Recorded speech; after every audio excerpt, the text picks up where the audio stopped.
And మరి హనుమాన్ గురించి for the first time మాట్లాడడానికి వచ్చిన విభీషణుడి మాటలు వినేద్దామా? సముద్రకని గారి మాటలు ఇప్పుడు విందాము. అందరికీ నమస్కారం. దేవుడికి నంది.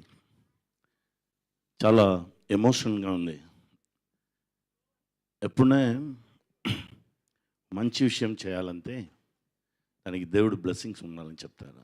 ఆ బ్లెస్సింగే అందరిని ఒకే లైన్లో మళ్ళీ తీసుకొచ్చింది.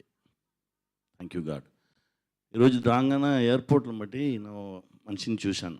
మొదట చెప్పారు, విభీషణంగా చేయడం వచ్చి చాలా నార్మల్ విషయం కాదురా, నీ బాడీలో బలం ఉండాలి, నీ మైండ్లో బలం ఉండాలి. ఆ రామచంద్రుడు స్ట్రైట్గా బ్లెస్సింగ్ ఇస్తానే అది జరుగుతుంది, నువ్వు చేసుకున్నావు, గాడ్ బ్లెస్ యూ అలా అన్నారు. నా చూసిన రామచంద్రుడు దా ప్రశాంత అలానే చూశాను. ఎందుకంటే సడన్గా ఉండే మీట్ చేశాము, నాకు ఏం తెలియదు. సడన్గా ఉండే చూస్తే నాకు డిజిటల్లో చూపించారు, ఇది చేద్దాం, మీరు చేస్తే బాగుండు అనుకున్నాను. సార్ వెళ్తాం సార్ రండి. ఆ కాన్ఫిడెన్స్ ఫస్ట్ లుక్లోనే వచ్చింది. Thank you sir, thank you. నేను నా మీద బట్టి నా నమ్మకం నా నెరవేర్చుకున్నాను అనుకున్నాను. తమ్ముడు తేజ ఫస్ట్ టైం చూసిన నుంచి ఆ సేమ్ లవ్దా నా తమ్ముడిని చూసినట్టే ఉంది. తమ్ముడు ఇంకా గొప్ప గొప్ప విషయాలు మీరు అచీవ్ చేస్తారు. ఎందుకంటే అందరం కష్టపడాము, అంత ఇష్టపడి కష్టపడాము మంచి విషయంకు, అంతే. ఆ ప్రొడ్యూసర్ గారు sir thanks sir, thank you very much sir.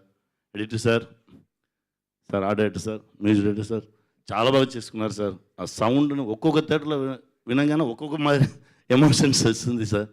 Cameraman sir, extraordinary cameraman, ఎప్పుడు ఏ టెన్షన్ ఉంటారు సరే హ్యాపీ ఫేస్లో ఉంటారు.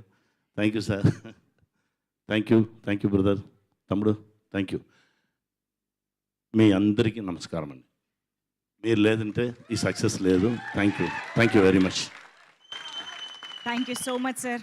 ప్రశాంత్ వర్మ సినిమాటిక్ యూనివర్స్లో మీరు మళ్ళీ కనిపిస్తారని ఆశిస్తూ ఉన్నాం కూడా. There are very good